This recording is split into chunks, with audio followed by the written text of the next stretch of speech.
My movie was Apocalypse Now. It's a 1979 movie about the Vietnam War, directed by Francis Ford Coppola. It stars Martin Sheen, Marlon Brando, and Robert Duvall. And a little bit about the plot. It follows a guy named Benjamin Willard, who is a captain in the U.S. Army, and he is tasked with a mission of tracking down a colonel named Walter Kurtz. Kurtz has gone rogue, gone totally insane as a result of the war, and has started his own civilization where he recruits natives to form his own army and kind of leads his own individual war, I guess. So Willard is ordered to find Kurtz and terminate his command with extreme prejudice, which basically means kill him.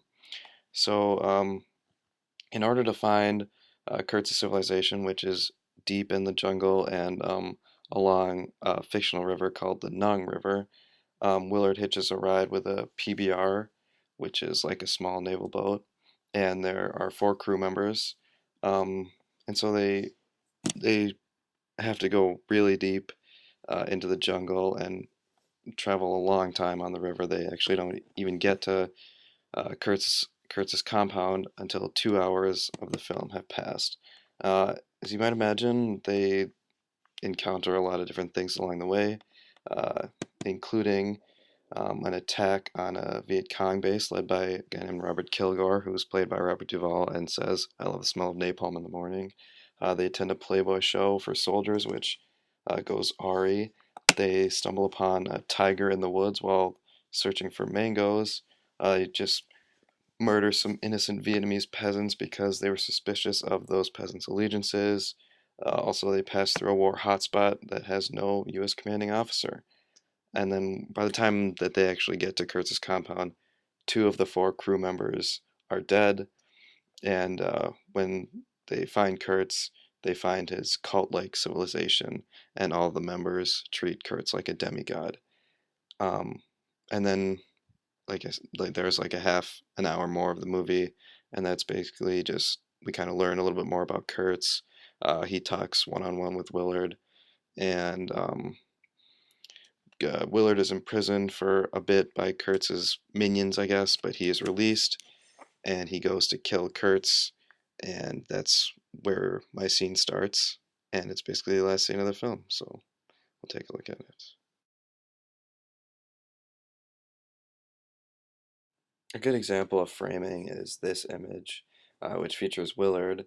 He's perched atop I guess, like a pillar, and he's in the shadows, and he's in the foreground. And in the background, you can see all of the villagers on Kurtz's civilization who are about to slaughter a water buffalo. And it kind of shows you how there are so many of the people who live on that civilization who are ruled by Kurtz, and then Willard is kind of the only one who isn't, and he's because he's in the foreground, he seems bigger than the rest of them, and that just shows that he's different, and he hasn't been under the spell of Kurtz's reign. And here you see Kurtz in the doorway of his temple, and he just seems big and imposing, and it just shows that he rules over the civilization and he's looking over all of his constituents, I guess, and he just seems like a god.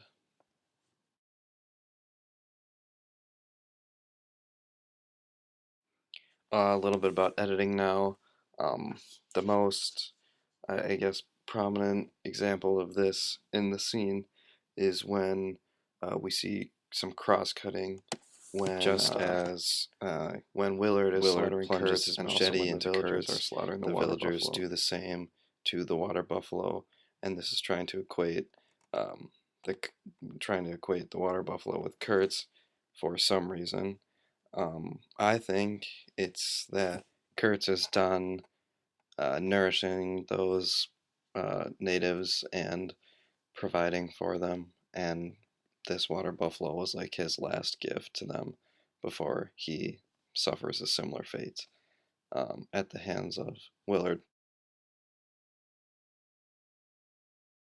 Sound plays a pretty important role in the scene.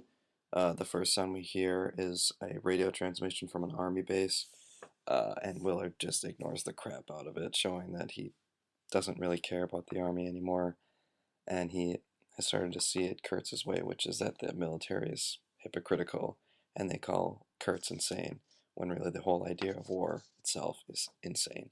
So that shows that Willard has kind of began to understand that. Next, we get a non-diegetic voiceover from Willard, and he basically says that Kurtz wants to die, and he says even the jungle wanted him dead, and that's who he really took his orders from anyway. After that, the music starts to play, which is the song "The End" by the band The Doors, and which is kind of cool, I guess, because it's the same song as the opening scene, which definitely symbolizes something. Maybe it's like a full circle journey for Willard.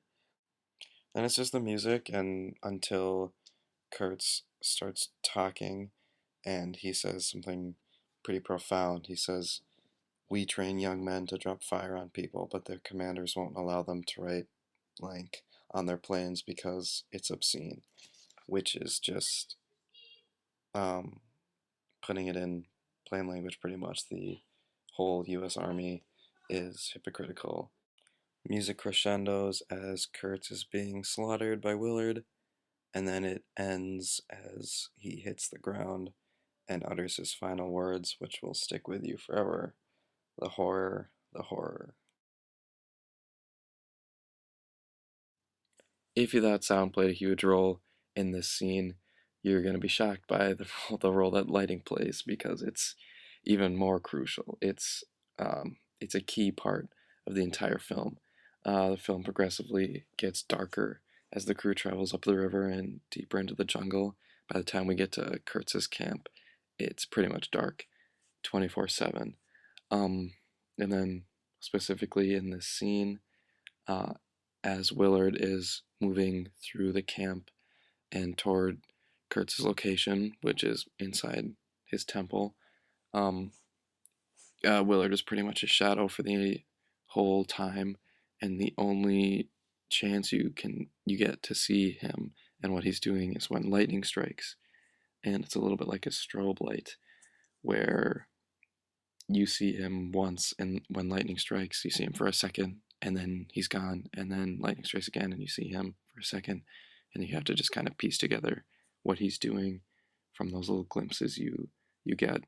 When he's inside the temple, um, it shows you a guard, and it looks like it's just a black background behind him with no lights, and then you see Willard's hand emerge from the shadows and choke the guy into submission and take him out.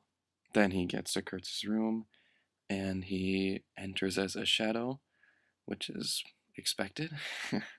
Walks toward Kurtz a little bit and then moves into the light, and you can see um, with the emotions on his camouflaged face that he is ready to complete his mission and do the deed and terminate Kurtz's command with extreme prejudice.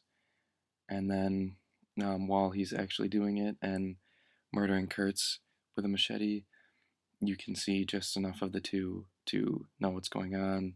They're pretty much shadows for the entire time, except for when you see Kurtz's face in the light, and it's you see just enough to know that it's all bloodied. Kurtz's head falls forward, and you know that his body has gone limp, and he is just on the brink of death. Willard then walks forward a little bit in order to get a better look of his victim, saying his famous last words, "The horror, the horror." And in order to get a better look at him, he walks forward and, believe it or not, emerges from the shadows in the process. Up next is camera movement, which there actually isn't a ton of in this scene. It's mostly just using multiple shots to portray a sequence of events, which is very effective in my opinion. But I mean, there is some camera movement because it's necessary.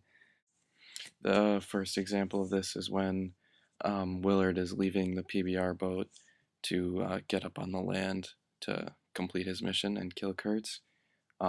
The camera just follows him while he moves from the back of the boat to the front of the boat, and then as he dives into the water. Other than this, it's just slight movements to follow Willard and Kurtz as they move around. When I went back and watched the scene, to specifically look for camera movement, I was surprised to find how little there was. I expected there to be at least a little bit of, zooming or something, but it just wasn't heavily utilized in this scene. One of the most famous images from Apocalypse Now is the close up on Willard's face in my scene at the beginning. He rises up out of the water. You can only see his head, and it's really cool and it's kind of surprising. And you can see his camouflage face, and the fact that he has his face painted kind of shows that he's completed his transformation from, you know, innocent captain who didn't know what he was getting himself into to a guy who has been changed by the war and is now ready to complete his mission. Another interesting use of camera angles from my scene was when Willard sees Kurtz and Kurtz sees Willard.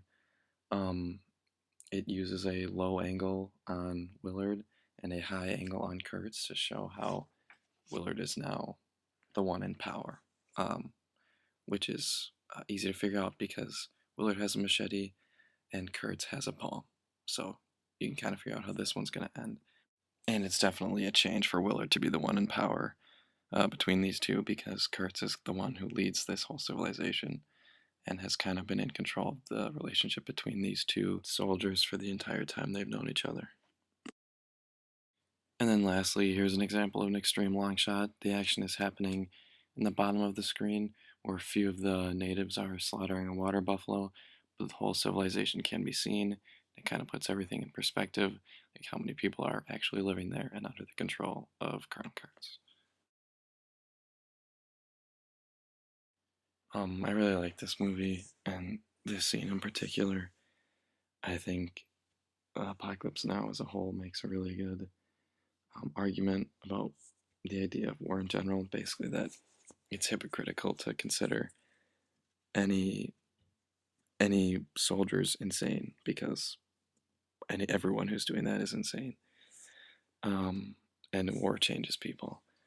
Also, I think the whole build up of the film to finally meeting Colonel Kurtz was totally justified by Marlon Brando's performance. He was amazing.